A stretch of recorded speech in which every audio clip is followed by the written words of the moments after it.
Hello. Thank you. Hello, hello. Welcome to Los Angeles Adventure Club. For about the past century, it's 100 years for you kids out there, we've presented an explore and adventure like this gentleman tonight to help it collaboration, share knowledge, and connect those who have left the beaten path. I am humbled and honored to be interviewing Nick Bićanić. Bićanić, close enough. Bićanić. Almost Okay. there. It's Croatian, right? It is indeed, it's Excuse Croatian. me for butchering your... It was Yugoslavian when I was born there, but it's now Croatian. I learned how to toast to the former Yugoslavia when I was in Belgrade, Živule Yugoslavia, and it was like deeply painful moment for everyone. We can talk about the Belgrade moment stuff later. So your talk tonight is called From Mercenaries to the Metaverse. Thank you. So how did a nice boy from boarding school get caught up in the world of mercenaries? That's a nice segue, but I will say one more thing, because you started by saying that you were humbled, which of course is high praise, especially given the building that I find myself in. I've lived in LA for a number of years, and I had no idea that this place existed, but moreover, LA is chock full of frivolous environments that have only existed for a short period of time, and let's just say they're somewhat shallow, as entertaining as they might be. And like I imagine many people who find themselves sitting in this chair, I like to think that some of the experiences I've had have been interesting and unique and different. And it's rare that I find myself in an environment where I'm humbled and I go, wow, where's my bear? Where's my undiscovered tribe? So if you're humbled, then I'm way more humbled than you are, because I'm in an environment where I'm sitting under the shoulders of giants, and it's interesting. So I'm very grateful that you guys took the time to invite me to speak here. But to answer your question, where did a boy from boarding school? First and foremost, the boarding school was slightly unusual, because the boarding school in and of itself was a unique international school. It was called the United World College, in particular United World College of the Atlantic. We called it Atlantic College for short.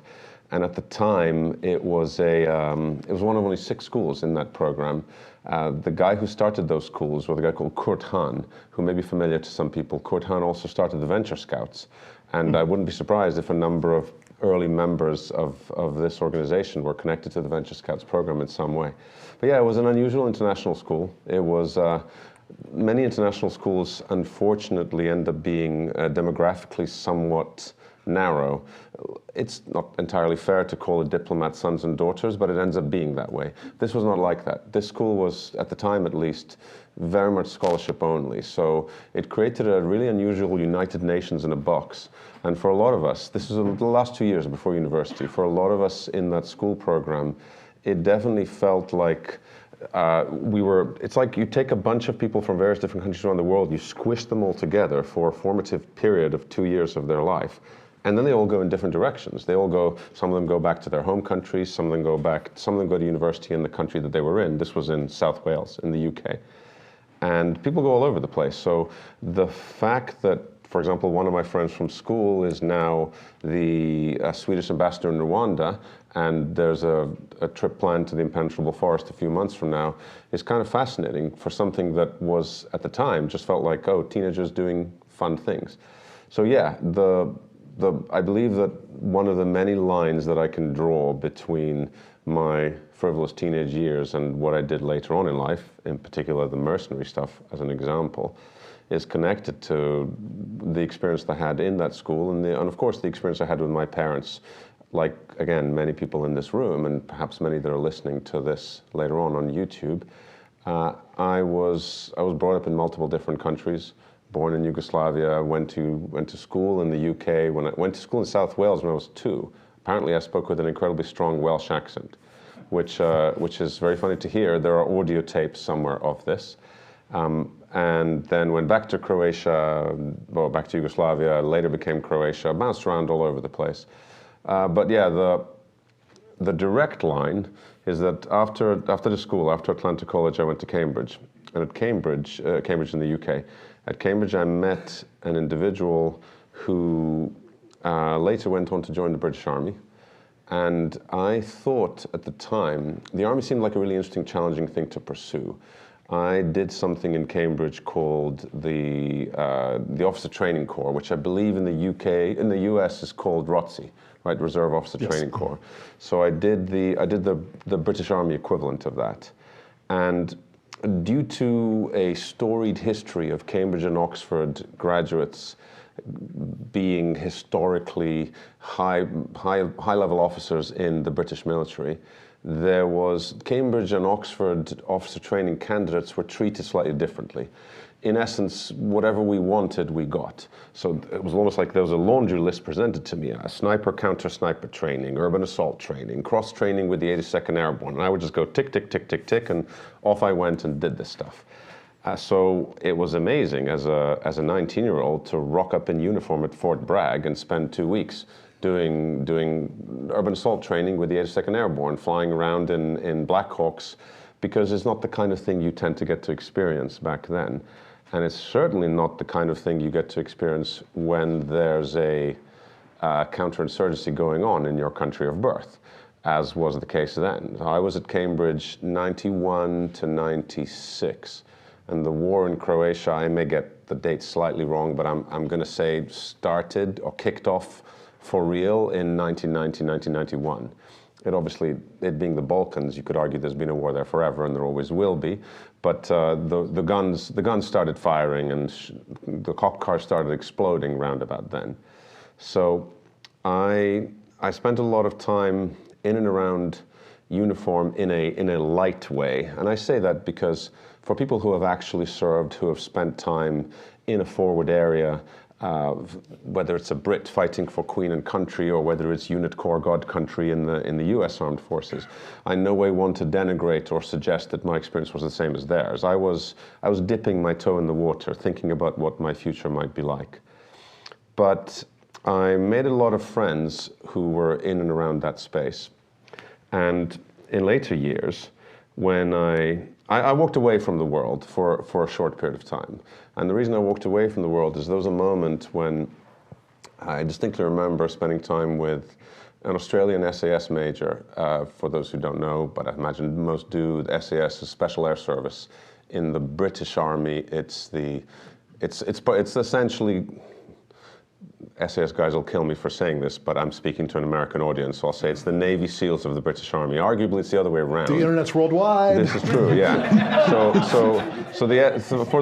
There are people in here who connected to the Rhodesian Scouts, to the Rhodesian military, to the Selous Scouts. The SAS evolved from what was happening in Rhodesia and what was happening in some of the conflicts in Southern Africa. Small unit tactics, special forces, and then later they informed the Navy SEALs and many other groups along those lines. But an Australian SAS major was sitting there talking to me as they were looking for people who had military training, who were highly regarded by their training officers, and who spoke fluent Croatian or Serbian. And there was exactly zero of those guys around in the British Army until I walked in, because it's kind of an unusual set of circumstances that was necessary. So they said, look, if you want this, you've got Sandhurst lined up, you have to pass selection, and then you can pretty much guess what's going to happen for the next few years. And I thought, there was two things that were in conflict within me at that very moment. One was, this is awesome, this is what I've been wanting forever. And the other one was, I'm going to fucking die. I'm going to die in like 5 seconds because I speak fluent Croatian. And the moment I rock up in some Balkan contingent, speaking fluent Croatian, speaking English without a Croatian accent, I might as well have a big box that says spy pointing at my head. I'm screwed. So I remember I walked out, and I didn't walk out of the conversation, but more or less shortly after that, I said, look, I don't think this is the right path for me. I want to do something else. And the guy said, I'm confused as to why. And I mean, to be fair, it might have had something to do with the fact that there's a hell of a lot of hurry up and wait in the British Army. Basically, all the excitement that you see in the movies and that you read about yeah, that stuff happens, but it's like nothing, nothing, nothing, nothing, boom, excitement, nothing, nothing, nothing, nothing. That's how Oliver Stone described Vietnam as well, so yeah. So it's the nothing, nothing, nothing that got really, really frustrating. So a combination of two things. So I walked away from that, but I hope, by the way, not every answer to your question is going to be as long-winded, but I'm getting there. You do you, baby. Yeah. So what happened was I had enough of a sense of the military mindset and enough friends that when a couple of years later, I'll kind of compress time a little bit, a couple of years later when I sat and thought about, okay, I've sold my first tech startup, I want to take some time to figure out what I want to do next. I moved to Hawaii. I was dabbling in being a professional windsurfer, which wasn't working all that well, although I really enjoyed it. I ended up falling in love with a girl who's sitting in the front row over there, and she was working in the film business, and she just said, "Okay, I'm doing this thing, and then what do you want to do?" And I thought, well, maybe I could make a movie, and she just said, okay, and nothing much was done. It was just a thought that I raised. But then all I kept doing was I kept talking shit about other people's movies. I'd look at something and I'd go, this is so awful. Why did they do this? Why did they do that? And eventually she got sick of this and she said, stop talking shit about other people's stuff. Make your own thing. If you're going to criticize everybody else's, and I didn't really have a comeback to that. So that's how the documentary about Mercenaries came to be. Okay. So there you go. There's a very long-winded story as to what happened there. So if I could attempt to summarize, you went back to Croatia, and was that 93 or 94? What you mean? What back? I went to Croatia every summer and every winter. Were you ever doing light violence there, or protecting the homeland kind of stuff, or? There were moments that there were rifles involved. Let's just put it that way. Okay, understood. But I mean, there wasn't. I was never in uniform, which doesn't really mean that much when you're in a counterinsurgency environment. But yes, there was a. Let's just say I never went back to Croatia post the military training that I had. So unless I was with a camera, but that's a different another story. Another story, yes. All right, cool. So you're in love. You're on a boat. Mm-hmm. Your woman challenges you. She's like, make a film, and you're like, all right, I'm gonna go to Sierra Leone or go to Iraq, or where do you pick? Why Mercenaries? Did you go back to your boarding school, or? No. What happened was she challenged me to make this movie, make a movie, and they say that you're supposed to make something that you know about. So have I ever been a mercenary? No, absolutely not. So why did I pick that subject? Well, I happened to be talking to a friend of mine not from the boarding school, but actually from Cambridge. And I said, hey, what are you up to? We haven't talked for a while. And he said, I'm guarding diamond mines in Liberia. And I said, oh, what's that like? And he's like, oh, it's fucking great. They can't shoot straight. We've got one gunship, and we don't have that. We have a decent amount of ammo, but they're so useless. It's no risk at all, and we get paid a decent amount of cash. You should come and hang out. So I thought, oh. Okay, well that's kind of interesting. So I was sitting there debating, does this make sense? Because I wasn't sure what to do next. And at the time, I was not thinking, let's go make a movie about these guys guarding diamond mines in Liberia. I just thought, oh, it'd be cool to come and hang out for a bit, adventure tourism. And by the time I got back to him saying, hey, let's think about what we're going to do next, he goes, I'm not there anymore. And I said, what are you doing now? He goes, I'm in Iraq. And I said, what are you doing? He goes, oh, I work for Airness, South African company at the time. I work for Airness, I'm guarding the Ministry of Oil. That's our big contract. There's thousands of us.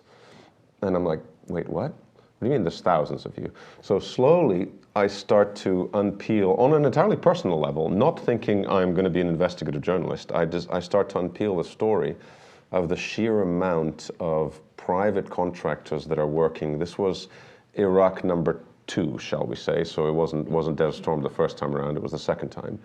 And the ratio of private contractors to regular forces in the same area of operations had significantly grown by a factor of 10.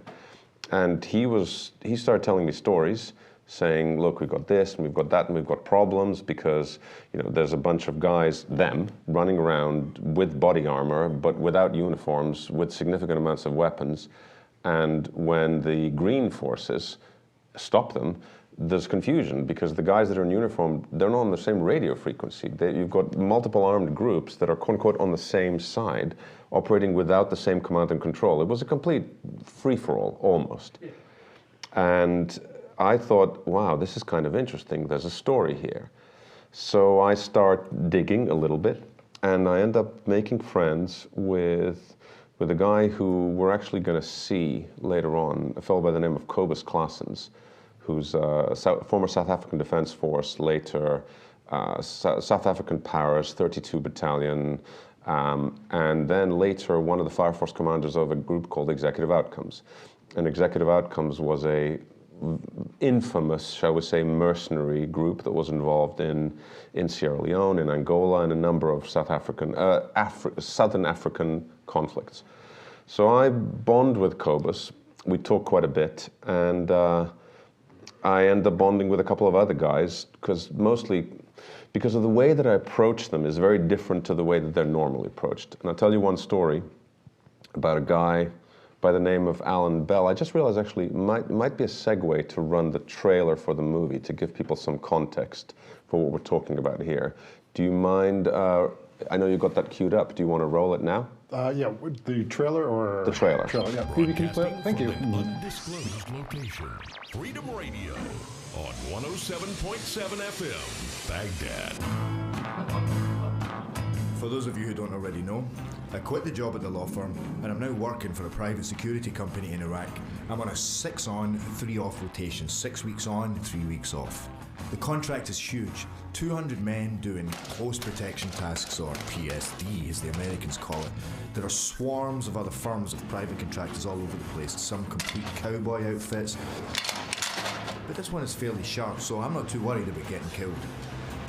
I'm currently tasked at the Baghdad office working out of a villa in the Green Zone, where the CPA, that's the Coalition Provisional Authority, has set up shop. The city on the whole is in ruins, but it doesn't seem all that dangerous right now. Allah Akbar!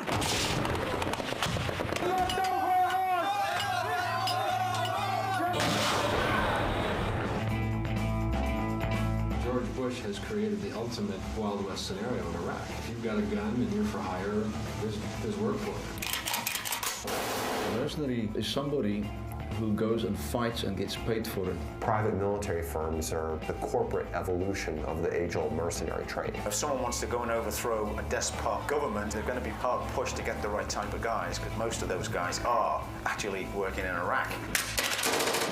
You put civilian contractors, guns, drugs, diamonds, arms embargoes, and gold in the same scenario, you can mix that up into quite a nice little recipe for a disaster. The CPA specifically stated that contractors don't fall under Iraqi law. If you look at it from the Iraqi point of view, that means that contractors can operate with impunity. I would not work for a criminal entity, and obviously that it's my call whether that entity is criminal or not. You tell people you'll inch it, back. If they don't see the gun, you may have to make contact with that vehicle to let it know that it needs to move out of the way. If they don't stop, then the second burst goes into the engine. And if they continue to come, then the third one goes into the driver. Did you hit his car or just shoot in front of it? I shot in front of him. It may have fucking ricocheted and hit his car, but I do nothing different than does anybody when they go work for IBM or any other corporation in the world. Is that corporation doing a service or a disservice to society? And if you believe they're doing a disservice and you still work for them, what does that make you?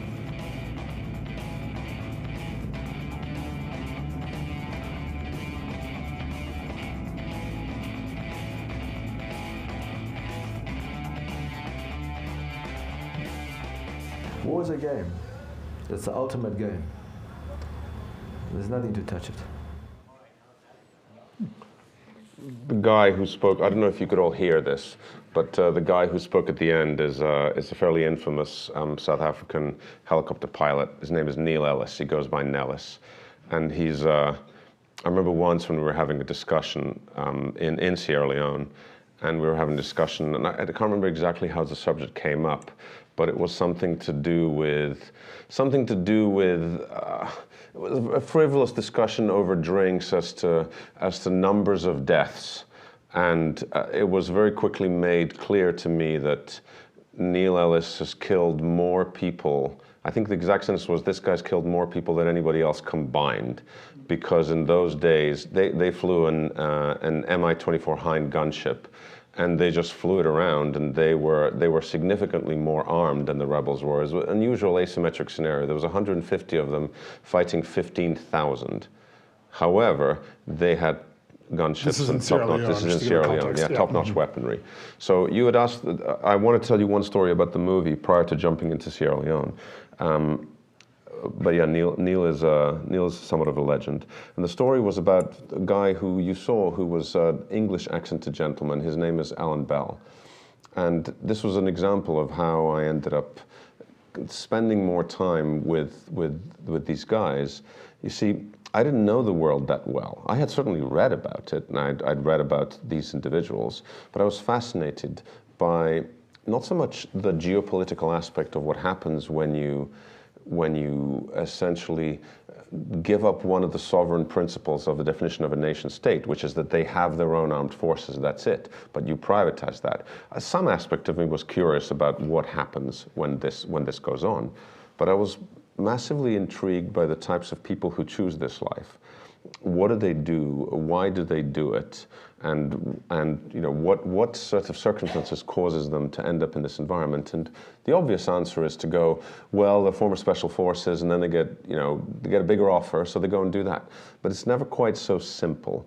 There's often various other things that motivates them to go in that direction. So one of the things that I explored was I'd heard that a guy was running a pre-deployment training course.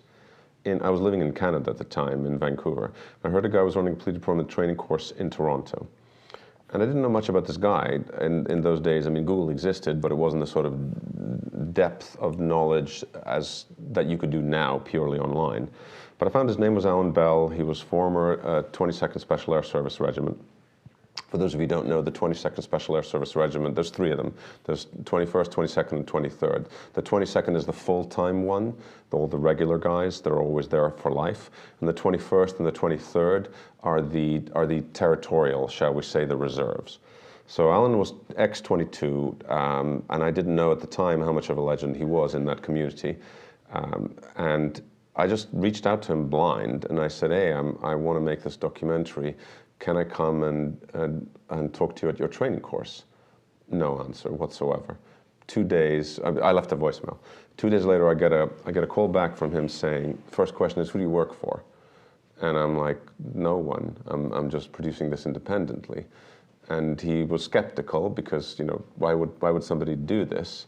Now, I kind of explained to him what I was interested by and what my background was, and he kind of thought about it, and he said, okay, come meet me for breakfast at 0600, such a date in this hotel, and we'll talk about it.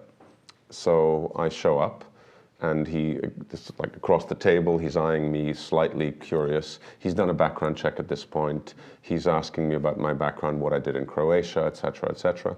So I talked to him, and this is day one of their training course, but none of the students, or the pre-deployment course, and none of the students, when I say students, I'm talking about there's some ex-Special Forces Canadian guys, there's some Canadian police guys, and they're going to be going through a bunch of different drills in terms of drills with weapons, VIP, close protection drills, firing from moving vehicles, that sort of stuff. So it's basically subjects of the British Commonwealth who are going to be deployed in Iraq as contractors.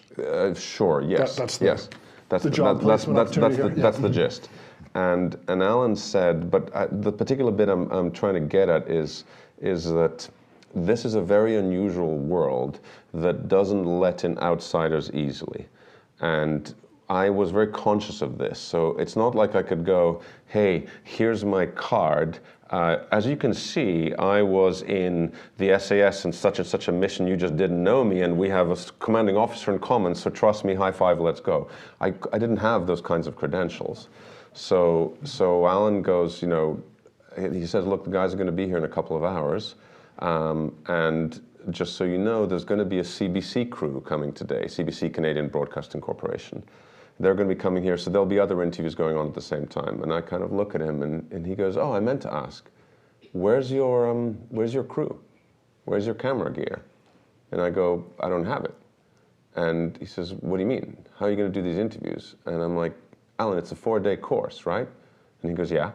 And I said, I'm going to do them on the last day of the course. He goes, what are you going to do for 4 days? I said, I'm going to run the course. And he said, what, you want to like run up hills with a heavy backpack and drive and shoot and do all the shit with the guys? And I go, yeah, absolutely. And he goes, why do you want to do that? And I said, because there's no fucking way they're going to talk to me with any amount of respect unless I do that. And he's like, okay. So, okay, you're slightly stupid, but fair enough. You know, go do your thing. These things can work. He's you like, know? here's your heavy backpack. Yeah. Go and run up the hill with the dudes. And here's the funny part. I was in really good shape. I mean, I'm in decent shape now, but I was in really good shape then. So I was in better shape than a lot of them were. Now, when you're in an alpha male environment, and these ex-special forces or recently ex-special forces are running up and down hills, and you can run with them, and you're a journalist, and you're not at the back of the pack. They have two choices. They either hate you or they accept you. And in this case, I was lucky that I got to the point where they accepted, they understood what I was trying to do. They understood that I didn't just want to milk them for a story and then walk away. I wanted to understand. I wanted to understand what motivated them. And that crack was enough to get me started, because that meant that when I next called someone, whether it was an ex-Delta guy or ex-Green Beret, someone ex-SEAL guy, it didn't matter. Slowly but surely, when they start to vet who you are and who you talk to, if you tick the correct box, and again, this has to be legit. I wasn't pretending that I gave a shit about the sincerity of the story. I genuinely did. But slowly but surely, it meant that by the time that I got to the Sierra Leone guys, when they would vet me, they'd make one phone call and they go, oh, yeah, I know that guy. He's the real deal. He cares. He wants to know what the real story is. So eventually, when the Sierra Leone trip happened, that was pretty quick. That involved, I found one guy that I think I heard was interested in talking to people because he wanted the real story to be known. He verified. I don't know who he called, but whoever he called clearly said, yeah, that guy's not an idiot. You can get him down there. And that's how the Sierra Leone trip ended up happening. So you kind of got in the Harvard of violence through your physical acumen? I mean, I was fit enough to be able to carry a heavy backpack and drive and shoot. So yes, to some degree, yeah. Can you speak to the kind of mercenary, or this category mercenary mentality of wanting your story told? Because a conventional soldier, like, intrinsically feels they're a part of history, or, you know, if you talk to the World War II guys, like, you know, they were there, and like history is almost a force within them. When you have this kind of transnational, almost like a neoliberalification of war, if you will, was the desire, like, tell my story because of all these awesome things I've done and you're one of us, or was it? No, I think, well, it depends on exactly who you talk to. So, for example, traditionally, it doesn't matter what kind of spec ops environment you're in, whether it's U.S. Navy, U.S. Army, Brits, Germans, doesn't matter, any NATO, I mean, frankly, any environment. These guys are operating in a way that OPSEC is a key part of what they're doing, and they just do not talk. They don't talk about it before it's happening, they don't talk about it during, and later on, yeah, maybe they'll discuss it amongst themselves over beers, but anybody outside of the community doesn't get to talk about this shit. It just doesn't happen. That's not their culture, and certainly the culture that they're brought up in professionally doesn't leave them, and they don't leave it when they depart and go and work in the private sector. They don't talk about stuff. But there are some key differences, and the key differences are people who feel that in some way they've been wronged is too simplistic a word, but let's just say that a lot of the guys that were in some conflicts in Southern Africa, and in particular I'm thinking of the Executive Outcomes Group, I definitely got the sense talking to them that they genuinely believed that they were doing a morally correct act. Even though they were clearly working for profit, this was not a charity, they believed that they were saving, in this particular case, Sierra Leone. They believed they did something good. And they felt that the way in which the media had represented what they had done was essentially to go, these guys are bloodthirsty, racist, killer thugs. So I'm not saying that the Blackwater guys, for those who don't know, Blackwater is a much more modern, you know, ex-SEAL group. I'm not saying that the Blackwater guys felt the same way, but certainly now more than before, the way in which the media will portray a story by necessity involves, at a minimum, simplification. People don't have time for nuance. You need to have clear bad guys and clear good guys. We don't live in a black and white world. Everything's a shades of gray. So at a minimum, even the modern guys who may not have had the weird media that came out about executive outcomes back in the day, they still get, I'm sure they still feel that nuances are not being very well presented. So I don't know that very few of the guys that I met were motivated by some sort of a fame, like I want my story to be told because I've done cool shit. It's far from it. I have to pull the story from them. I mean, a guy who doesn't appear in the documentary, but a guy who was a very interesting fellow, that he taught me to fly. I fly helicopters, and a guy who taught me to fly, Lieutenant Colonel Philip Sheldon. He's long since retired, Royal Navy. He flew people off the Galahad. For those who don't recall, the Galahad was a Royal Navy warship in the Falklands War that was rocketed by Argentinian exocets, but it had a significant amount of ammunition on it, and it was on fire and burning for a long period of time. Now, the fact that the guards officers decided to sleep on the boat in an active war zone is a point of idiocy that other people can debate. But nonetheless, there was a scenario where you had live ordnance on a boat and the boat was on fire and it could go at any moment, but somebody had to fly people back and forth if they wanted to save them, and Philip was one of those guys. He got if I recall correctly, he got a Distinguished Flying Cross for that. So Philip never told me about that story, ever. I asked him lots of stories because I wanted to understand more about his mindset and what happened. One night, when he'd had a little bit to drink, he started, say again? Oh, sorry, I thought somebody had asked the question. One night when Philip had something... Just a COVID cough, don't That's worry right, about yeah. it. Right? One night when Philip had something to drink, he started telling me a little bit of the story, but I realized that, to me, as a novice helicopter pilot, the story was in the context of what was happening to the helicopter. But the story involved, every time the helicopter dipped forwards, his feet would get warm. And he was really confused as to why. And eventually he caught a moment to look. And it was because the blood would swish. And the blood was warm and it would seep through his boots. And that was when I kind of stopped asking. Because a lot of the stories of guys that are involved in environments like that, one of the reasons they don't tell them is because they're not particularly comfortable for them to tell. I mean, sure, yes, there are cool stories of glory and rescue, but there's also a lot of stories of blood and guts and death of their friends that they just don't really want to talk about. So I don't know if that's an answer, but I tried to make it an answer. Can you give a bit of, or I can as well, I've served as a journalist in Africa before, of like the Sierra Leone conflict in particular, because you have Charles Taylor in Liberia, and in my experiences in Central Africa, but it seems similar, which is why you can have a virtuous mercenary in this context, but perhaps not in Iraq, right, where it's just kind of the subcontractization of government as America's allies leave, and we're not doing this round two. So in my experience, both rebels and government soldiers are often not paid, and so they're given an AK-47, and that's how they extract their livelihoods. Can you speak to that, like the higher level Sierra Leone conflict? I can a little bit about Sierra Leone. I mean, all this stuff is very much recorded in history, so it's not difficult to validate this information. But in essence, in particular in Sierra Leone, what happens and sadly continues to happen, because let's go back a step further. The borders of African countries were not drafted in Africa. The borders of African countries were drawn willy-nilly across tribal lines in Europe at some point or other. I no longer remember whether it was Belgium or UK or somewhere else, but let's say the colonial powers decided we're going to carve up Africa in this particular way. When they did so, they didn't pay attention, if they even cared. They may not have even been aware about which tribal lines they were cutting through when they created these borders. So they created an unusual imbalance. And for a while, those countries were somewhat stable because as colonials, they would just go, well, here's a British Army regiment, and these guys are in power, and these guys are not, and I don't give a shit whether you like it or not, because if you complain, we'll kill you. And then at some point, it became not cool to be colonial, so they kind of went, well, we're out.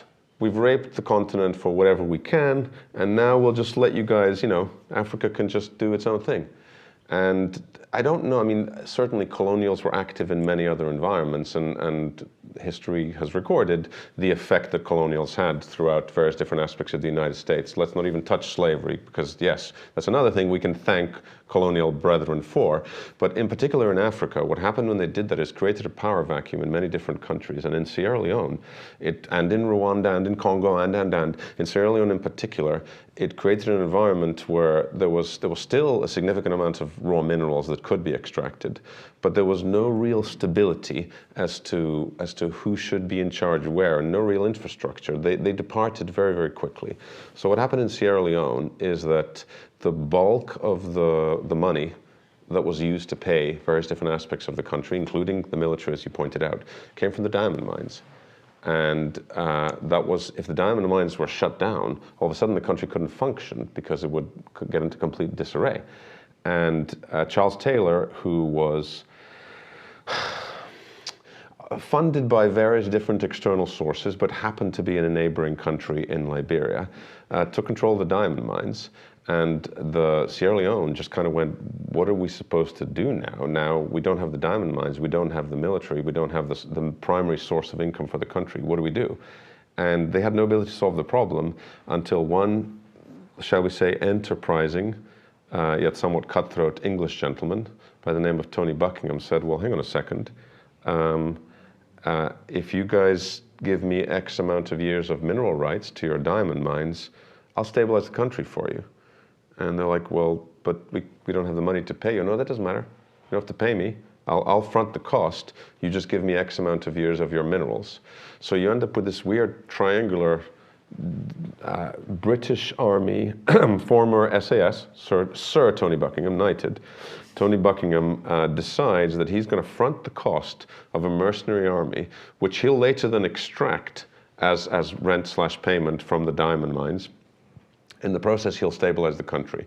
So yes, and the guys who responded to this call to arms, who said, well, I'll take this job because, look, I'm saving the country because the rebels and the unemployed soldiers, or the so-called Sobels, who are half soldiers, half rebels, are just raping and pillaging and looting everywhere. Everybody's getting killed. I'm going to save them. I could say, oh, and I'll collect a paycheck, and I get to use my skills, which I normally wouldn't do, because guess why? Apartheid era is over in South Africa. The South African Defence Force has been disbanded. There's a bunch of guys that all they've known has been war since they were 18 years old, war and combat. What are they going to do with themselves? So they take these jobs. So it's an unusual thing, because did they do the right thing? I mean, if they prevented the killing and raping of women and children, arguably, yes, they did. Did they do it for free? No. Did they do it for profit? Yes. Were they the Machiavellian, the guys on the ground, the trigger pullers, were they the Machiavellian forces that were choosing to make this happen? No. Was Tony Buckingham? Probably. Were the guys 2 generations before that were drawing the borders willy-nilly in Belgium and London? Definitely. How far does the blame go? So the context of what happened in Sierra Leone is that 150 mostly former South African guys ended up taking a contract to stabilize the country. And so they did, very aggressively.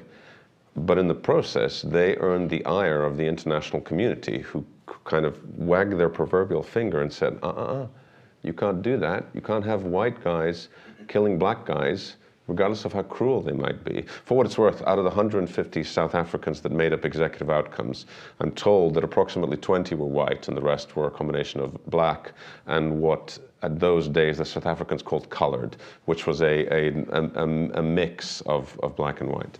So it wasn't as simple as white guys killing black guys, but that's how it was portrayed. So essentially they were prevented from stabilizing Sierra Leone fully. They were told to get out. The United Nations was then brought in to solve things the correct way, whatever that means. And a number of people from Executive Outcomes told the broader international community. I believe Kofi Annan was then Secretary General. I might have gotten it wrong. They told Kofi Annan, this is not going to work because you guys won't be aggressive enough. This is going to bite you in the ass. And less than 100 days later, that's exactly what happened. And the rebels kicked off again. The UN troops and the UN mandate were powerless to stop them, and Executive Outcomes ended up indirectly getting called in again to stabilize the scenario, which led to all kinds of problems because a British Navy frigate allowed a helicopter belonging to a company called Sandline to refuel, and that was called the Sandline Affair and almost brought down the British government. But I should say one more thing, which a lot of people don't know about, which is many people have seen the movie Hotel Rwanda or read about Rwanda and what happened there. About a year or 6 months before Rwanda was kicked off, the violence, a number of private individuals connected to Executive Outcomes understood that bad things were about to happen, and they petitioned the UN to do something about this. They said, look, here's the plan, here's how you do it, this is what we did in Sierra Leone, here's how you can prevent bloodshed. And the UN said, absolutely under no circumstances are we putting white mercenaries into Rwanda. It's just not going to happen.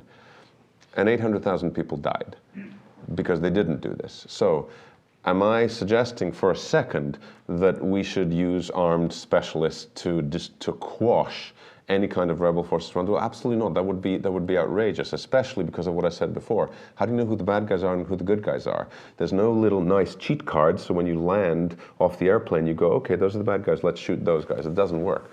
But I am suggesting that that sometimes it takes a thief to catch a thief. And the idea of peacekeepers, which is what one often talks about in the context of the United Nations. Peacekeepers are a nonsense concept if there's no peace to keep. You need peacemakers before you can use peacekeepers. And that's a very long-winded answer again, but an answer. And I think, should we run the second clip? I have one question / point. Yeah, so this is when the children were having their arms hacked off, right? Yeah. They had a thing called long sleeve or short sleeve. And when the rebels the rebels, like many groups that rule by fear, they didn't really care too much about who they killed because they were often drugged up. They were often just fed a diet of alcohol or cat or what they were brainwashed because all they knew was violence. It's went on for so long that when you're a teenager and everybody around you is killed and every other person around you is having an AK-47 and killing everybody else, that's all you know. Those are the kids that you look up to. Those are your immediate peers. What they would do is they would come into a village and they would literally just say short sleeve or long sleeve, and if they said short sleeve, they would cut off your arm above the elbow, and if they said long sleeve, they'd cut off your arm at the wrist. So when I was about to say I wish I could speak from personal experience. Frankly, I don't. I don't think anybody would want to witness that stuff. But talking to people who did witness that stuff, they said that it was difficult not to just kill them all. I mean, I remember talking to Kobus at length that he said they would come into an environment where they could see the RUF, the Revolutionary United Front, the rebel group in Sierra Leone. The RUF had just been through, and they could see the aftermath of it. And frankly, at that point, when you come around the corner and you see a 15-year-old with an AK-47 and a machete, as far as Kobus is concerned, that person's not human. So is that a sensible way to approach conflict? I can't pass judgment on that. Is it understandable? I think absolutely yes. Yeah, just to make it a little darker, there's a great Dutch there's a great Dutch journalist named Polman who strenuously argues against any UN intervention, and the case study she uses is Sierra Leone because she says, through her reporting, which is pretty good, the government and the rebels colluded to hack the arms off of children because they had a media understanding that, because no one cared prior to that atrocity, and once that atrocity made it to the BBC, then the UN would intervene, and then since these are the power brokers, like they can have their cousin be the driver for the UN, so the UN intervention actually encourages the atrocity, and then also for the perpetrators of violence to become No, the new ruling I class. understand what you Do mean. you have any comments on that? Not on that in particular, because I don't know the details, but a significant amount of nasty stuff happens in conflicts. I mean, I'll give you one from Iraq. There was a story told to me by my friend who was working there as a private contractor. The Americans were known to pay bounties if as a civilian you were injured by their bombings. So what happened very frequently is that a poor family would be dragging this dead body to a particular U.S. Army checkpoint saying, please pay us because this person was killed by your bomb. And you take one look at the person wasn't killed by a bomb, the person was shot point blank with a rifle.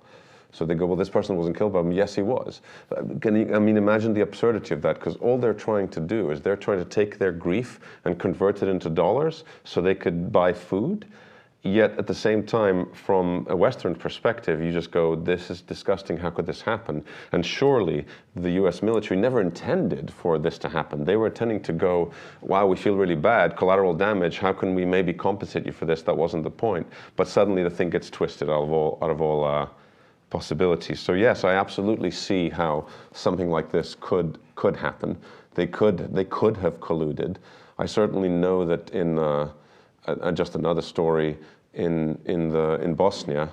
But Balkan conflicts, as I said, have been going on forever. But in Bosnia in particular, it wasn't at all uncommon, especially when the UN was around. It was called UNPROFOR then, UN Protection Force. When the UN was around.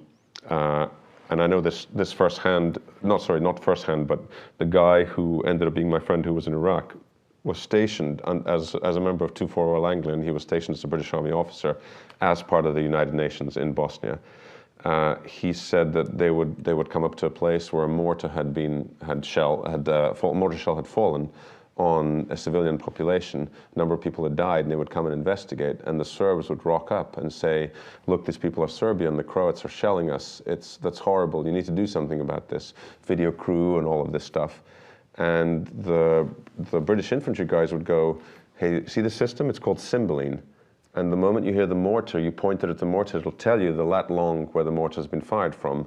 See this? That's a Serbian position. You fired on your own people. No, we didn't.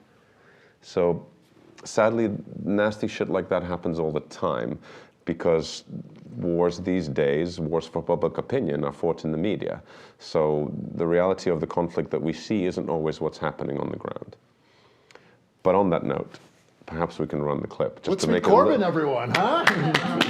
So, Phoebe, could you... Wait 1 sec. Let me just preamble it, Phoebe. So the clip you're about to see, there's a lot of black humor that happens in conflict zones. And one of the reasons the black humor happens, I believe, it's because, if you don't laugh, you kind of can slowly go insane in those environments. So the black humor is sometimes difficult to comprehend for people who haven't been in those environments. So the particular person you're going to see interviewed here is a guy by the name of Kobus Claessens, who's formerly Executive Outcomes and who is a subject of much of the documentary. And this was a clip that no one's ever seen, apart from people who worked on the movie, because I didn't feel that it was possible to include humor of this kind in a quote-unquote mainstream documentary. But yes, on that note, Phoebe, do you mind lifting the volume a tad? It seemed really quiet in here.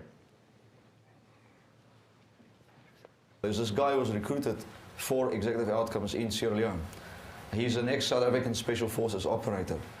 And the time when they found him, he was living in somebody's garden in a tent, a two-man tent, and he was going to a public park nearby daily and killed birds with a trap and with a slingshot, and that would be his food. He would go and roast these things in the garden, and he slept in this tent with almost no possessions. Obviously, you would say there's something wrong with the dude. It could have been a mixture of wanting to be like that and also being forced to be like that.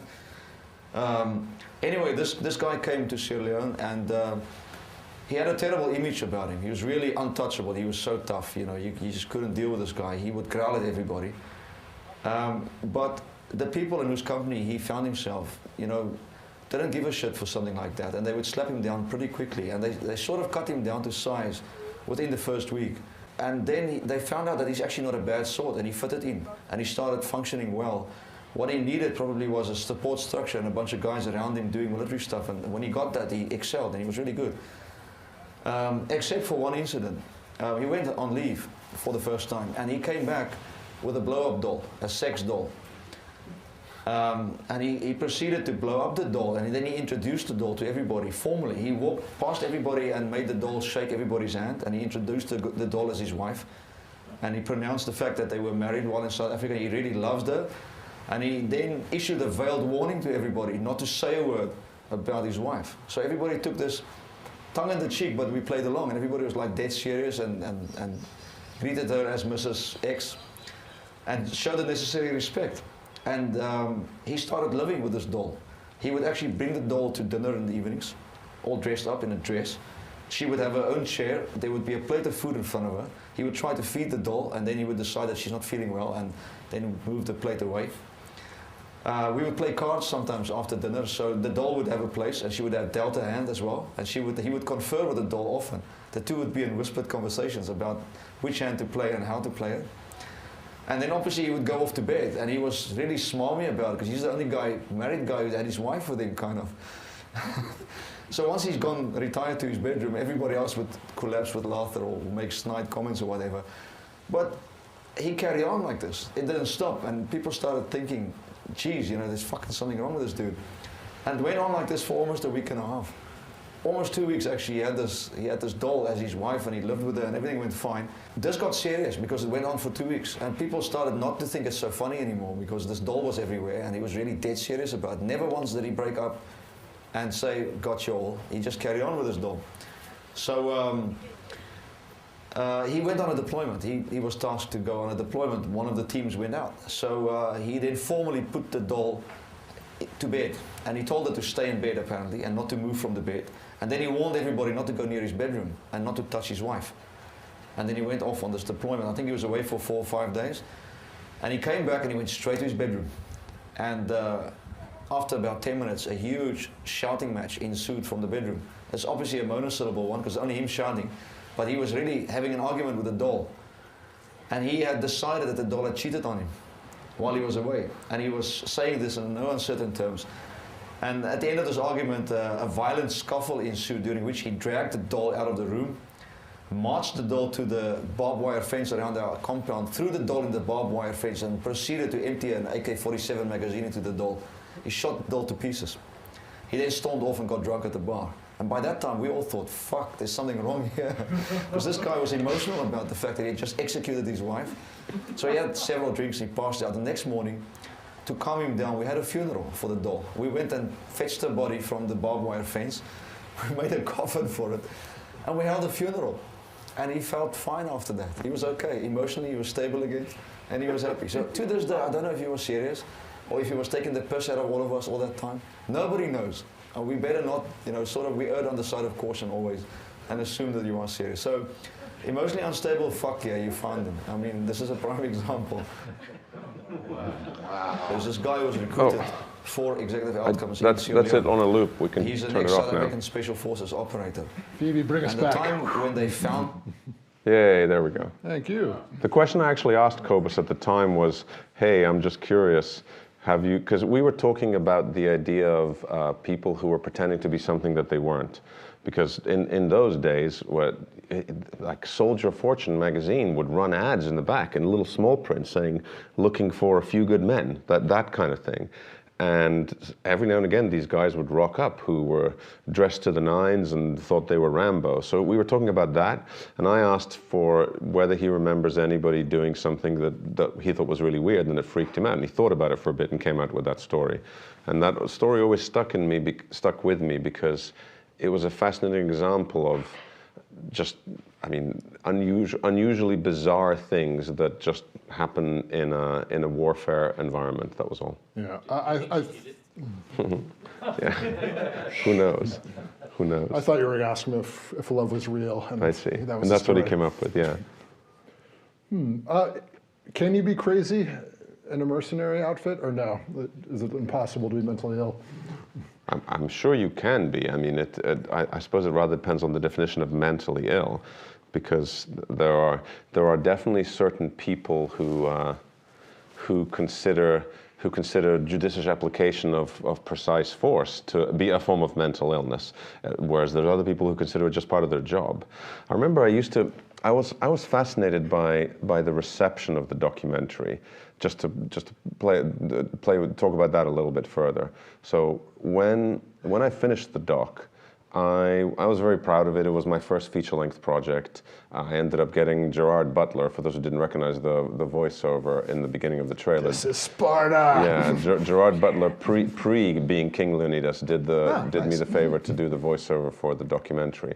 So I was very proud of what I had done, and I remember I thought, this is interesting, let's see what happens. So we put the trailer up, and lo and behold, the late Senator Kennedy's chief of staff reaches out to me, completely out of the blue, says, this is really fascinating. Is there a way that we can do a screening on Capitol Hill? Because this would be great material for us to just educate everybody around. And I thought, wow, this is amazing. So I kick into high gear and I contact every single media liaison officer for every senator on the Senate Arms Appropriations Subcommittee, thinking this will be a cakewalk, everybody's going to want this. Yeah, it didn't really work so well, because you see, I had committed a cardinal sin or I didn't know it was a cardinal sin, but I found out pretty quickly, that I tried to actually be balanced. And apparently you're not supposed to do that if you're making stuff that has significant political content, or politically charged content, shall we say. You're supposed to pick a side, in the US at least. So you're supposed to be either very right or very left. You're saying there's another side besides the American one? Yeah. You can't just go, hey, listen, guys, that doesn't exist. There's no right or left. It is. The world is a gray mess. There's a lot of nuance. And I remember actually, totally random, I was present at a lunch with Eric Prince, who at the time was the founder of Blackwater, which since has changed hands and changed names. They rebranded to Z, is that how you yeah, pronounce it? First of all, they rebranded to, what were they called? I can't remember, but yeah, Z was one of them. Z was one of them. And I remember Eric saying, when I was talking to him about what his plan is for example, I think at the time it was for Rwanda, and he said, it couldn't have been Rwanda, it doesn't matter, but what it was. When I was in East Africa, he pitched Somalia, basically. Maybe it was Somalia, you're right, it was Somalia. It was Somalia. And he got kind of far, and then the UN and State Department were like... Well, I remember his answer was, he goes, well, it's really simple. What you do is you get a bunch of guys together, you land, and you get off the plane, and you just kill the bad guys. And I'm like, Eric, how do you know who the bad guys are? They look the same. And I mean, what's it like a bad guy so a dude drops an AK-47 and he puts on a farmer's outfit? Is he a bad guy? When is he a bad guy? There's no simple sign that says that. And he's like, oh, details. So, my aim wasn't to bash Eric Prince. I mean, I believe he had good intentions. It's just done in a overly simplistic, viewed through an overly simplistic prism. Good intentions can just become nonsense. But in this case, what happened to me was, with reaching out to all these senators, is that pretty much every single press liaison officer for every single senator on the Senate Arms Appropriations Subcommittee reached back. And they said, this is amazing. I sent out screener copies. In those days, it was DVDs, which I brought one here just to show people. For those historical relics, DVDs, people remember them. And I sent these things out, and they said, we've seen it. This is great. We'd love some more, but we can't give you a statement of any kind whatsoever. And I said, wait, I'm confused. And I go, why? If you think it's really valuable, informative material. And it's interesting, they both essentially said, because it's not on brand. I mean, there was slightly more eloquence to that. I believe the Republican side, I can't remember anymore who it was, but on the Republican side, the kind of responses I would get is, it's critical of the Bush administration, which was the administration at the time. And because they would pull out quotes. They would go, please remove the line that says, George Bush created a Wild West in Iraq. And I'd go, but he did? And they'd go, yeah, we know that, but we just don't want the line to be there. And I thought, okay, well, go away. But on the Democrat side, they would just go, it's not sufficiently critical of mercenaries.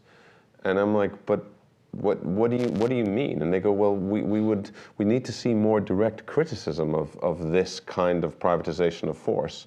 And I said, but my aim isn't to be pro or anti. My aim is just to explore this world, who these guys are, what they do, and why. And they said, yeah, we can't really be involved. So in the end, we did end up doing a screening on Capitol Hill. We did end up, I can't remember, I don't think Senator Kennedy attended, although a number of staffers attended. Congresswoman Schakowsky came out and did a little bit of a talk. But I very much prided myself on, perhaps even enjoyed the conflict this kind of approach could create in an audience. For example, I once did a Q&A after a theatrical release in New York. I did a Q&A with a guy from Blackwater and a guy from the United Nations, which I thought was a really unusual bedfellows to put on stage. And to me, it was important to do it that way because I didn't want to do polarized discussions. In particular, you were asking, the segue for me was when I remember one particular screening where there was a lady in the front row who was sitting there shaking, and she said, at the end of the documentary, she said, "How dare you?" And I said, "I'm sorry, how dare I what?" And she said, "How dare you show these guys as human?" And this was in relation to the question that you asked about whether there was any slightly crazy people. And I looked at her and I thought, I'm like, but these guys are human. What do you mean? They're not, this whole idea of mindless killers, I thought was just such an unnecessary simplicity. It's like saying a soldier who happens to use a lethal weapon, doesn't matter whether it's a rifle or whether it's a JDAM. It's like saying that soldiers are inhuman in some way. No, it's a job. It's a particular kind of job. It's in some cases necessary. What does it mean? What is the context? Context is everything.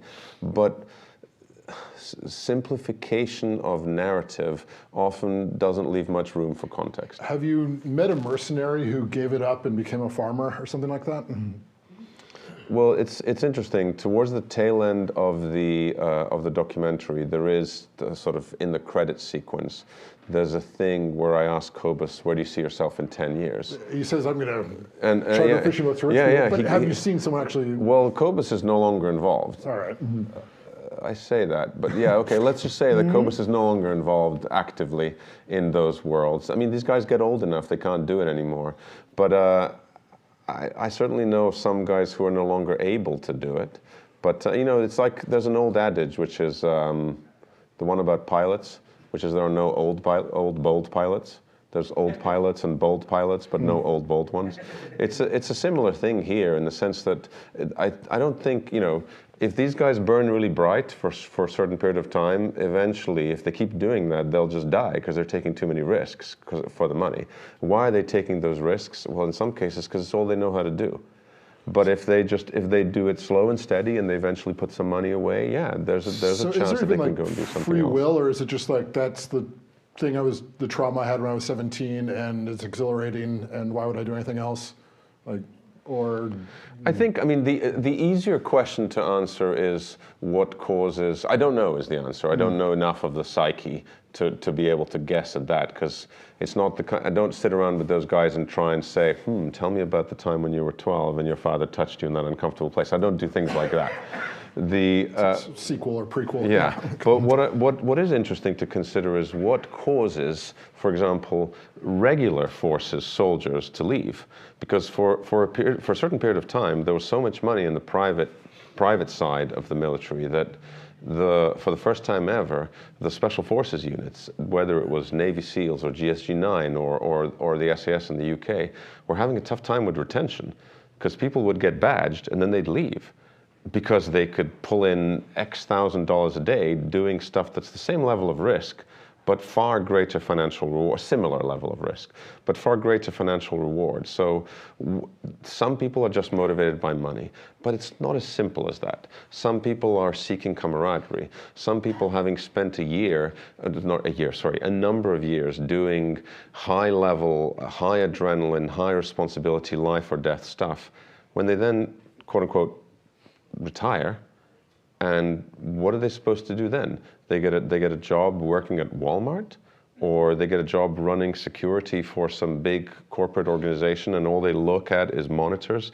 There's definitely a number of people who get disillusioned by what happens post a military career, and they then go back into something like this because they're seeking adventure and excitement. The money is for those people, the money is almost incidental.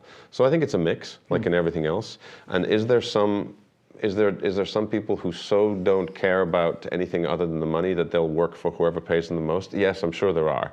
I didn't meet any of those guys, but I heard stories about guys who would work for both sides. They wouldn't care because they would just work for whoever paid them. But they're not very highly regarded amongst the professionals. As I was talking about it before, the military tends to breed an element of, depending on which country you're in, some sort of unit corps, God country level of respect and professionalism and loyalty. And that doesn't just go away with a click of the finger when you retire. It changes because you're no longer fighting for a government, you're fighting for a corporation. But ultimately, in war, if you ask, and I have done in conflict zones, if you ask a particular individual, for example, dude with a rifle in a foxhole, who he's fighting for, he doesn't necessarily know or care at those moments about what the politicians 2 continents away might be deciding or planning. He cares about the dude on his left and the dude on his right. And if you put guys in a private context, it's probably, I imagine, fairly similar. They care about getting through the day, surviving, doing whatever the job is, whether it's attacking a particular position or protecting a particular individual. And the broader context they leave to somebody else. Now, as I said before, if you ask the money guys, the guys that are owning these companies and where the money is coming from, what they're doing and who they're buying the weapons from, well, that's a very different conversation. But that's Victor Bout territory. I don't know if you know who that is. But Yes, Lord of War. Yeah, all of that. He was stuff. actually doing logistics for the Americans before it. Dude, I'm sure that if you look at who owns, he's the star of this film called Lord of War, starring Nicolas Cage, which is fairly accurate. He's a real character. He's a real historical. He was arrested in Russian Thailand 6 years ago, and he's now in jail. But if you look at some of when flights land and take off at certain airports, these things are logged. And if you look at some of the tail numbers of flights that are taking off and landing in certain parts of the Middle East or in Ukraine, you can draw a line to various different conflicts and various different individuals around the world. It's the same people. I mean, they say that the first language you hear in pretty much any war zone you land in around the world is Afrikaans. And there's probably a good reason for that. So a lot of the guys who used to be in executive outcomes, which hasn't existed for a while, are still involved in various different conflicts around the world. I wouldn't go so far as to say that they foment those conflicts. In other words, yes, there is this general stereotype sense that the military-industrial complex needs war to exist, and if there isn't a war, they'll create one because they need one for the wheels to keep turning and for people to keep getting trained. I wouldn't go so far. I mean, I think the world is pretty fucked up enough that there's sufficient conflicts that happen organically. You don't need to foster them. Oh, that's beautiful. Mm-hmm, yeah. But yeah, there's a lot of unusual stuff around. As an interesting segue, I mean, unfortunately, I don't have many of these copies around, but people can have a look at them later on. I ended up, I was fascinated by executive outcomes in particular, as you can tell from how I've been talking about it. And I was specifically fascinated as a white European. I was fascinated by what we as Europeans collectively did in Africa, and the responsibility that we have to the chain effect of these kinds of conflicts that happen later. I'm not suggesting that the brutality of Africans isn't to blame to some degree, but I certainly think that many of the conflicts that the South Africans were involved in would certainly not have happened, not in the same way, if the South Africans weren't there. Now, of course, the Afrikaners would argue that the life expectancy without the medicine that they brought would also be way lower, but that's a more broader discussion about... Do you want to talk about the Boer War? Yeah, no? Okay. That's a more broader discussion about the Boer War, but in particular, I was fascinated by executive outcomes because it was a really unusual Magnificent Seven-esque environment where 150 guys genuinely came in and did something that was demonstrably good. So in the early days of my experiences in LA, prior to me getting involved in the tech side of things, when the documentary existed, I had a meeting with a woman by the name of Gail Ann Hurd, and Gail loved the doc and wanted to make a feature film based on the doc.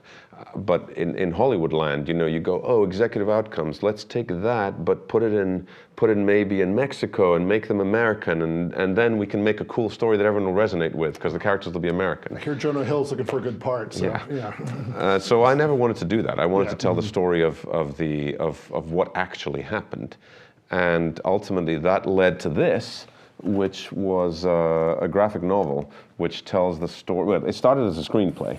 And a number of people wanted the screenplay, specifically Joe Roth's company, who at the time I can't remember who they had first look deals with anymore, but they were coming off the back of Snow White.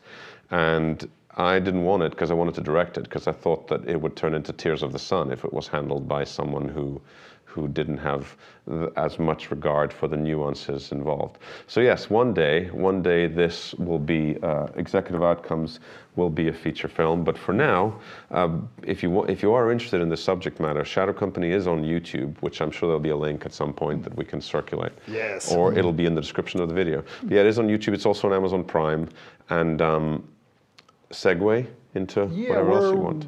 How's the audience feeling? Because we're well over our normal stuff, but this is really incredible. Do you want to keep going? How's everyone's, or do you want to ask questions and we can bring Nick back again to talk? Yeah, let's open up for questions. All right. Should we quickly run the video just to give context to the rest of the stuff, or you want to keep it on this subject? Why don't you come back and give another speech? Okay, no, I can. Yeah. Happy to do that. Yeah. You guys are both killing it. Thank you. Questions, comments, concerns? You know all the answers to the questions. You're a plant. You're a plant. I'm just asking that. I thought that you might want to mention what Ivan's original degree in school was. Well, your first problem with that question is mentioning his actual name. Oh, sorry. But yes. It was a woman from Russia. No, it's fine. It's been a while now. But yes, I met the particular individual that Dominic is referring to. I met in university at Cambridge, and he was a lawyer. Although he had spent time in the British Army beforehand, he was a lawyer, and he got his journey was that he just got really disillusioned with after he finished his law degree, he started working at a law firm, and he just found it really boring. He was working in London, and so he went back into the military, went through Sandhurst as an officer, and then he followed a fairly sort of prototypical deployment cycle that a Brit would go through. So Arctic warfare training in Norway, and then Northern Ireland stint. Survived both of those. I mean, the Northern Ireland is a more risky one as it happens. And then did Bosnia under UNPROFOR, which led to some amusing faxes being sent back and forth, because I happened to have the fax number for, it was faxes were old. I happened to have the fax number for the officers' mess. So I thought it would be amusing to photocopy maps of Croatia and write in Croatian troop movements of Croatian irregular forces with grid references and fax it to the British officers' mess, and with his name on it, because I thought this is funny. But apparently this was not so funny, and he got called up in front of his commanding officer, and he told me not to do that again. But yes, he then, having come back from being a soldier for a number of years, he served out his commission. He thought that he would go back to normal life, but he just couldn't deal with it.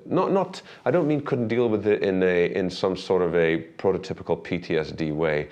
I don't in any way want to denigrate the stuff that people go through and the stresses that they feel, but that wasn't his cause. He missed the adventure and the excitement. It wasn't money motivated for him. But certainly the money helped, especially because I don't want to say negative things about people he likes. So let's just say that there was various different reasons why he was motivated to go and do that. Is that the question? Is that what you were getting at? Well, just because as a segue of why people do that. Mm-hmm. Yeah. The second youngest. Here we go. You mentioned earlier that one of the ways you were able to gain trust was that, when you actually put on the heavy backpack and ran up the hill and sweated your ass off. What would be the ratio of, let's say, ex-military, whether it was GIGN, GSG9, and Delta, whatever it is, compared to civilians that entered the contract scene, and how often and how were these civilians accepted into these groups? in those days, zero. The so-called tier 1 operators, the guys that actually had the body armor and carried the rifles and did close protection, it was far too dangerous an environment for those kinds of roles to be done by people who didn't have significant amounts of experience. The pre-deployment training, and I did use that term, perhaps that caused the confusion, this wasn't meant as a training someone from zero. This was meant just as a refresher for people who already knew how to do all this stuff, and a way of perhaps selecting out people who weren't quite up there, either because they were injured or cardio fitness wasn't enough or something like that. But there were certainly roles for civilians in a more, shall we say, rear echelon context. So whether that was a cook or some sort of other logistical thing like a driver, there's a lot of drivers that people have written about and that are known. But the guys who actually were the proverbial tip of the spear, to use a military term, the guys that were the weapon carriers, absolutely not. Not only that, but even someone who was in a non-tier 1 unit, for example, regular infantry, they were disadvantaged because they didn't have Green Beret and or some sort of SOCOM and Navy Special Warfare, something like that. If they didn't have that level of training, they were, in the early days, they just weren't even considered. But as certain problems were created when there was a huge amount of demand and there simply wasn't enough of the tier 1 guys to fit those jobs. There's a very famous, some of you might have read it, if not, you can certainly Google it. There was a famous Rolling Stone article about a guy named Wolf Weiss who called himself the rock and roll mercenary. And he didn't have that level of experience, but he ended up with a contract in Iraq. And the net effect was that, sure, there was a flashy article and a bunch of photos, but he got himself and a bunch of other people killed. So I'm not saying necessarily that training will save you, but lack of training will more than likely kill you in those environments. So I think that answers the question, that there was certainly, this was not in Iraq in particular, there was simply no, people would never even get to there. They simply weren't allowed in. You couldn't enter the country if you didn't have either employment with these companies or specific permission to embed with a US military unit. In the days of executive outcomes, when it was far less regulated, they did have guys that would rock up because they'd be responding to, or in Angola, they'd be responding to an ad in the back of Soldier of Fortune, and they'd rock up and they'd be like, hey, I used to, take pot shots in my backyard and now I want to save this country. But they would either get killed or get sent back home pretty much immediately.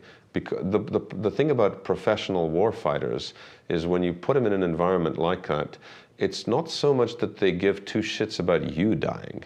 They don't want to die. And these teams are small functional teams like that. You can't be looking over your shoulder all the time. You have to trust the people that you're with, which means that you're just not going to have them around if you don't believe that they can handle themselves.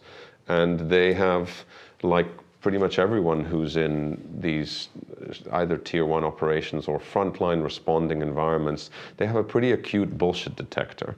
And you only have to say things a couple of times. They might not even have to vet you by checking whether what you're saying is true. It's the way in which you say it, the way in which you talk about what you've done, the way in which you talk about what you want to do. There's very little room for, at least based on my experience of these guys, there's very little room for show-offs and there's very little room for people who are slightly loony. As I said, this is not because they don't like them, it's because they don't want to die. And they know that guys like that get themselves and others killed. Nader's got one. Oh, sorry, go ahead. Yeah, a question. Or statement, I was with K4 and I4 both. With the 82nd Airborne, probably while you were at Fort Bragg, I was over in your neck of the woods. My question is, if the UN is obviously the wrong tool to send in for these countries to stabilize them, you send a bunch of 18-year-olds who are trained to close in and destroy the enemy, and you're trying to make us peacekeepers. Throw a blue beret on us and tell us for the greater good, it doesn't quite work. If it's not for the PMCs, the personal military contract companies, who else is going to do it? I'm sure people have different answers. Overseas 7 times in combat, and I'll tell you the PMCs actually provide a very worthwhile role because it allows It allows the United States military and our allies to go out there, close in, and destroy the enemy while they're doing more fixed site security work, protection of resources, protection of foreign countries. So if it's not for these PMCs, then who? I do agree with what you said earlier. You're right. Politics aside, it really doesn't matter. It's about the guy to your left and the guy to your right for sure. And you know, we do it for a different reason than people think. We're not crazy at all. It's what we've been trained to do. We actually believe in our country. We've been trained to do a mission, and unfortunately, a lot of guys get out and can't secure employment, and they find themselves going right back there. So, question: who can come in and do the job of the PMCs? Well, I mean, as it happens, my answer is that I think to a significant degree it is a job of the PMCs. So I don't know. There might have been a little bit of confusion as to my position on it. I don't think there's a simple answer. I mean, most of my personal experience came from, in terms of understanding deeply the complexities and the roots of the conflict, came from Yugoslavia falling apart. And because I was born and raised there and I understood the culture the most deeply, it's very different. Your understanding of culture doesn't matter how many books you read or languages you learn, but when you've lived in an environment, it feels very different. And when looking at what was the brutality there, and I mean, the Croats are by no means blameless in this. There was certainly significantly inappropriate behavior, and I'm being very euphemistic here, on multiple sides. I don't know whether there is a simple answer for any of this stuff, but I do know that a sort of velvet glove, I was looking for the word, a velvet glove treatment of brutality doesn't work. Whether it's easier to give some teeth to UN mandates, or whether it's easier to kind of go, la la la, see no evil, hear no evil, private companies can do it because then we don't have to ask for permission. I don't know. I certainly think that what is vital, and it's a point I make in the documentary, is transparency around what's going on. Because what happens if you go, okay, well, we can't use big army for this because the young guys aren't experienced enough. They're better served doing something else. They're trained to seek and destroy. They're not trained to keep peace or stabilize in some way. Let's use somebody else for it.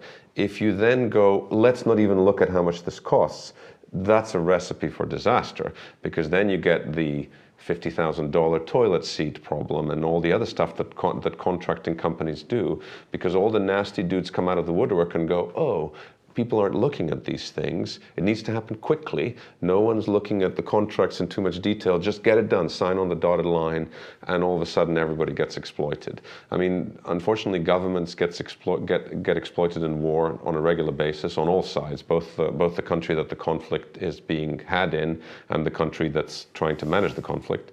So I don't think there is a simple answer. I wish there was. I certainly don't think it should be the responsibility of any one given nation to be a global policeman in ways that the US has tried to do in the past.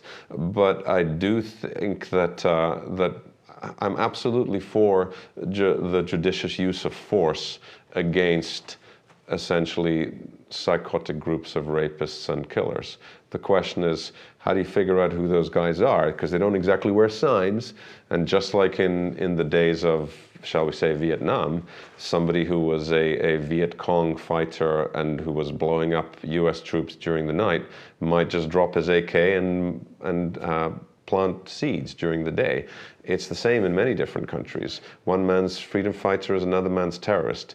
There are no easy answers for this, and seeking to find easy answers, unfortunately, ends up being quite problematic. I mean, as I mentioned before, that the whole idea of, I'm using the US as a punching bag here, but many countries are guilty of this, especially nowadays.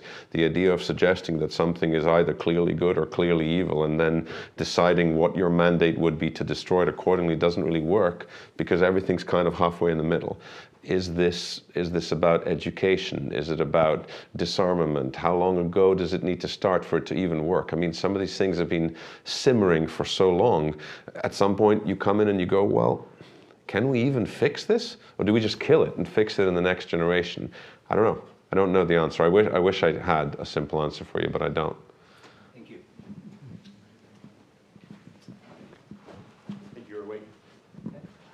First off, thank you very much. I am humbled and awestruck by everything you've had to say. I'm curious, as you address approaching this from different sides and looking at it from all the angles, were you ever able to interview any of the Solbels, as you called them, the soldier rebels? No, unfortunately, but that's to do with the fact that unfortunately time travel doesn't yet exist. So I'm not trying to make fun of your question at all, because there wasn't any timelines on the screen. But the conflict in Sierra Leone was happening in 1990 to 95. And in those days, I was getting lectured in the hallowed halls of Cambridge University, so I wasn't yet there. But certainly, I do think that it's important to try and understand the perspective of all sides of combatants. I don't know that it would have been terribly easy to do that, even if I was able to travel back then. I mean, I've seen multiple pieces of documentary footage that were filmed in Sierra Leone and Liberia in those times. And let's just say that the eloquence and drugged out, bloodthirsty teenagers doesn't mix very well. I wish it did. I did try, and we actually ended up managing to secure one interview with let's call him an insurgent, a guy who just wanted to kill as many Americans as possible. That was in Iraq, and segments of that interview are with subtitles are in the documentary. I don't think he's alive anymore, but that's another story. Just to verify, I'm sorry, the Shadow Company is the name of the documentary? Yeah. And it's on Amazon? It is on Amazon Prime, the 44-minute version, but the full version, the 86-minute version, I put on YouTube. And it was an interesting choice. The reason I got sick of taking down illegally pirated versions on there, because I was at the time obviously trying to sell copies of the DVD, and it did well. It paid for itself for a first-time documentary. The fact that it made any money at all was a big thing, but the fact that it covered its own costs and made a little bit of profit was nice. It's kind of funny that your Mercenary documentary was pirated. Yeah, that is funny. What's funny is that I kind of pirated it myself in the end, because I would see these things pop up. They would get 500,000 views, 1 million views. I think by the end, there's about 10 million views worth of stuff that I'd taken down. And finally, I thought they're not going to stop. And then I thought, I don't even want them to stop. I just want as many people to see this as possible. So I put up the official version. So you can see the full 86-minute version on YouTube. The only thing you can't see, and if you want one of those, just let me know, is the DVD has 2 full-length commentaries. Just as an additional audio track. One of them is by myself and the co-director of the documentary, and another one is myself and a fellow by the name of Robert Young Pelton. And if you don't know Pelton, you did hear his voice briefly in the trailer. Pelton wrote a book called The World's Most Dangerous Places. He's kind of a fascinating character. So the documentary is unique, and the DVD is unique in that respect. But yes, the full movie is on YouTube. Nader, you had a... No, just to kind of explore this question of judicious application of force, and then the folks that are charged with doing it. I'm really fascinated. Andrew, you brought up a question earlier. You framed it like, is it okay or can you have a mental illness, right? Or just be a little bit loopy and do this? And Nick, you kind of presented many stories essentially of these folks who were uniquely adjusted, right? Like that seem to have a bent or some past or something that allowed them to deal with this in this kind of way. And I think about other, individuals that are charged in other ways that, we rely on in other ways, like, say, firefighters. I can imagine, a firefighter as a balanced individual and probably have some like hero kind of background image of this individual. It's easy. It's less easy to do that in this sense. And I'm wondering the opposite of that question, right? Like, did you encounter folks that were what you would think of as this classic paradigm adjustment, that they are in fact like that firefighter that I'm imagining, where it seemed very digestible, like you could slip into that life or into that, without this other, the stories that we hear from the individuals with the less than usual adjustments, right? Like blow up dolls or interesting other things, right? Are there any normal people? I'm just, it's a really kind of basic question about that. That you encountered. I mean, I think it's, by definition, as any kind of storyteller, I have to edit the story, right? So I have 80 hours worth of video material. I can't show you 80 hours. I show you 86 minutes. And even worse, I'm picking out 2 minutes of a trailer and 4 minutes of a funny story. And I do that for a reason, because I'm trying to make a point. And regardless of how balanced and sincere and how real I want to be, I'm lying. I'm not lying because I'm trying to fictitiously create a story. I'm lying to myself because I'm constantly editing. I'm choosing to show only certain pieces. But that notwithstanding, I would say that while definitely there's an element of physicality that is a commonality to people who do these kinds of things. So for example, you wouldn't get someone who doesn't have a certain level of physical fitness and shall we say, an intensity that comes along with certain kinds of physical activities in these roles. But aside from that, honestly, they're generally far more normal than you would perhaps think. So, and I would say it's the same in my experiences on active duty military bases in and out of uniform. Because yes, in every military environment, pick a random squad. Doesn't matter whether it's in the British Army or whether it's in the US Army or frankly, pretty much any other army. And yeah, you will find the one guy who's not particularly intelligent, but he's a useful tool. If you can aim him in the right direction, he listens correctly. Because frankly, if he can't even do that, he's probably out, or he's probably cooking. He's not doing the weapon work because he's too dangerous. But there are definitely guys that are less intelligent, and then there are definitely guys that have an ability to establish a situation, understand a situation pretty quickly, great situational awareness that people listen to, and guess what? They'll be the officers and they'll have much more training. Is it likely that you'll have a visionary rocket scientist in a random group of 10 professional soldiers? Probably not.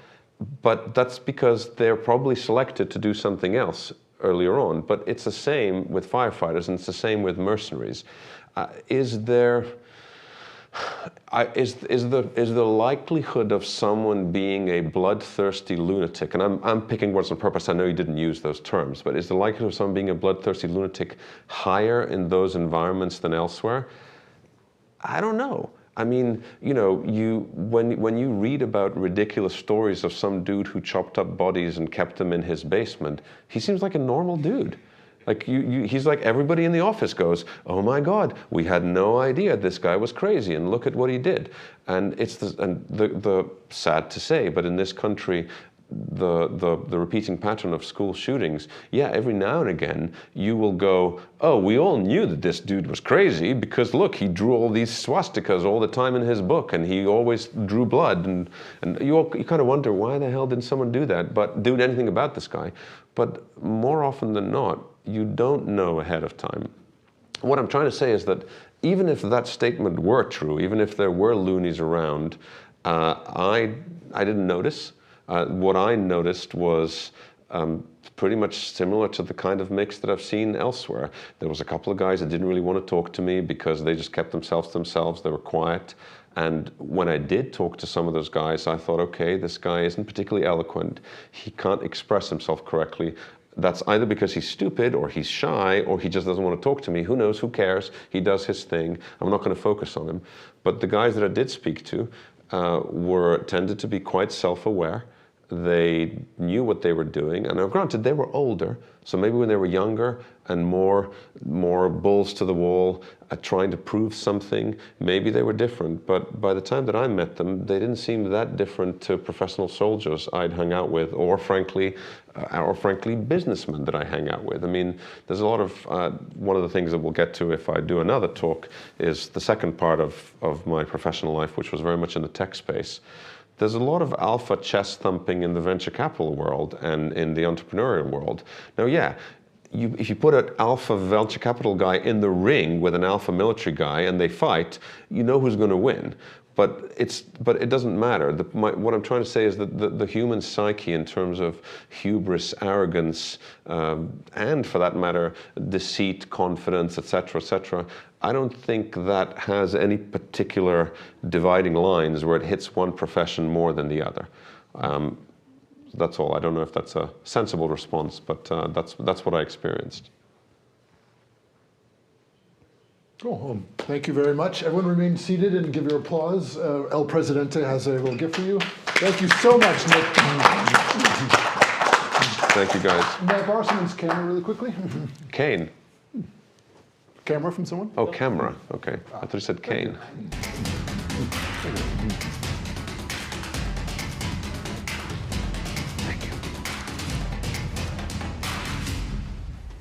All right, we're clear from that broadcast there. Thank you.